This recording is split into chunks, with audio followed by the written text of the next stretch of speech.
Hello everyone, hope you're doing well. I thought we would talk about Japan when it comes to War Thunder, because over the time, when you look at Japan and how it's been treated by Gaijin, it is not in exactly the greatest state, and over the years has had many changes to it, which have put it in even worse states. Nowadays, it is a little bit better in some areas, especially in the ground forces part. They really tried hard to kind of fix like the mid-tiers, the high tiers of the game, and then also in aviation, well, they started adding in fake vehicles to make sure that the good old Japan could keep continuing. But the naval part of it is a little bit all over the place, and of course the helicopters as well is in a bit of a tough place. But I wanted to kind of go back in history and talk about some different ideas from Japan, which shows that they really do need a little bit more effort put into them.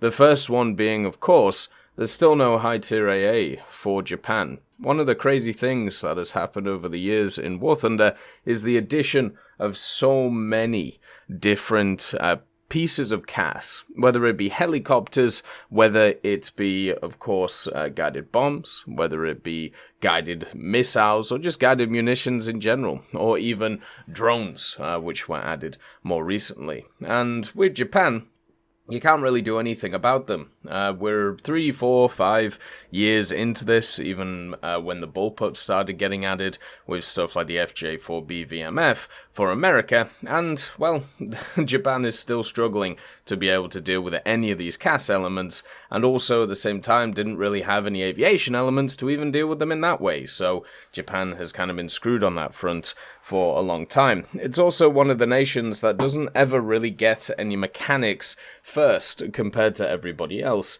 Even with China right now getting the QN506 first with the fire and forget missiles, America and USSR are heavy on who gets the mechanics in the initial thing, and Japan's kind of just been sat there wondering what's going on. There's also a bunch of cool changes which could be made to a bunch of vehicles. The F1, for example, could have some chaff pods which could help it out at its BR. There's a bunch of munitions which are missing from a bunch of vehicles and what they could have, and also just a ton of different vehicles that could turn around and be useful too.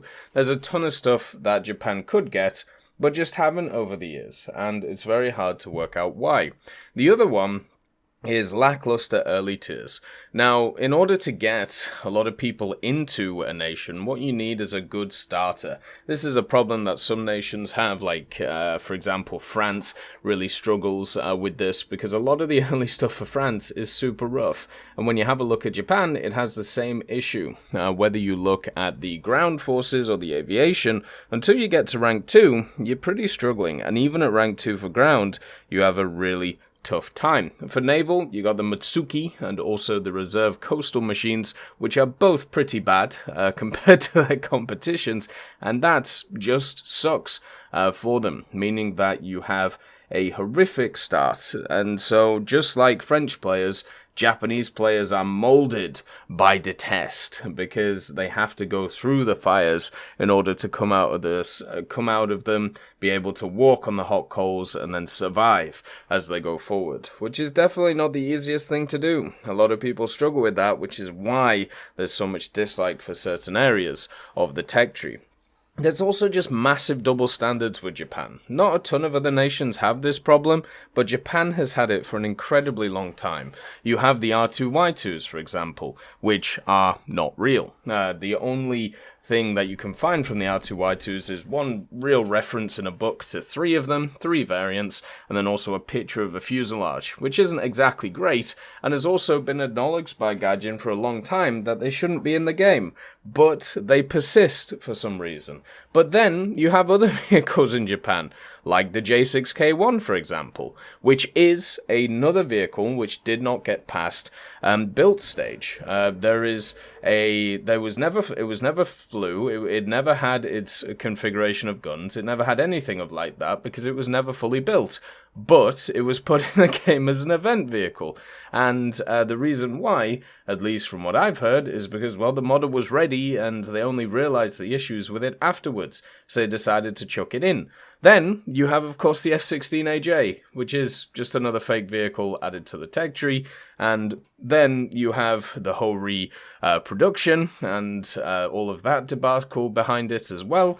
But at the same time, you hear from Gaijin that they don't want to add in these kind of paper/fake vehicles. They want to stick to historical stuff unless they don't, which is like a decent amount of the time. So when we have discussions about stuff like the OI, when we have discussions about some of these crazy vehicles that the Japan could have, for some reason it's always shrouded in this idea, well, it's not historical, so therefore it can't be in the game. When the tech tree is already full of vehicles which are ahistorical and not in the game. And it's just weird that Japan kind of encompasses this whole double standard of the game and why it just turns out, when does stuff get added to the game? When Gaijin thinks it's a good idea to add it, and, when they think it's balanced or fits the game. That's pretty much it. Nothing else seems to matter. They also have a lack of good bombers. This is an issue historically, but also is an issue because there's a bunch of bombers that they could add, like the J8N2 or the G5N2, which just haven't appeared. There's even a model made of the G5N2, I believe, and it's just been sat there for years, not really doing anything. That just sucks. Would be nice if that was changed. You've got all the Type 90 and the Type 10 issues. So many people saying that the armor's wrong on those vehicles, the reload's wrong, everything's wrong about them. And also the fact that, at least on the Type 90, you have to get to rank 3 to get the APFSDS, meaning that the initial grind of that thing is absolutely awful. It is still a very fun vehicle, and I've had a great time in it personally, but it's still just another continuing problem that the good old Japanese have. Just so many supposed inaccuracies at the higher echelons for a lot of these vehicles, and when pointed out, people generally get shouted down. The starting helicopter is absolutely awful as well, once again following the trend of all of the tech trees having a horrific starter experience, meaning that it's harder for people to get into them, and also the guns. There's so many guns in the Japanese tech trees that for a long time have not done a ton of damage. They're a little bit better than they used to be, but it's still in a tough place. I remember back in the day with the 20mm for Japan, the early ones, like the Type 99s, I believe they're called, they just didn't do anything. There was a reason why Japan was known for having rice cannons in the game and just rice guns, because they just didn't do any damage. You had to literally pump all of your rounds into stuff to be able to take it out. You had these wonderful maneuverable vehicles, these really fun Pacific maps that you used to play America versus Japan on, and guess what? They've just disappeared. The Japanese, the Pacific maps where the Japanese did really well on, they're just gone from the game. Doesn't that suck? That is horrific, because now they've just lost a lot of their, usefulness. But the guns themselves in aviation have always had an issue of just doing general damage. And then for the ground units, they also unfortunately screwed a lot of those guys over with the DeMar formula changes which they brought in, standardizing a lot of guns. And since a lot of these Japanese vehicles don't have what would be classed as atypical either muzzle velocities or atypical sizes for their rounds, they just got shafted, meaning that a lot of them they actually had to add in new rounds to them to make them more functional because they weren't able to do anything. So when you think about all these things with the ammunition and the guns, lack of certain vehicles at areas, it just sucks for them.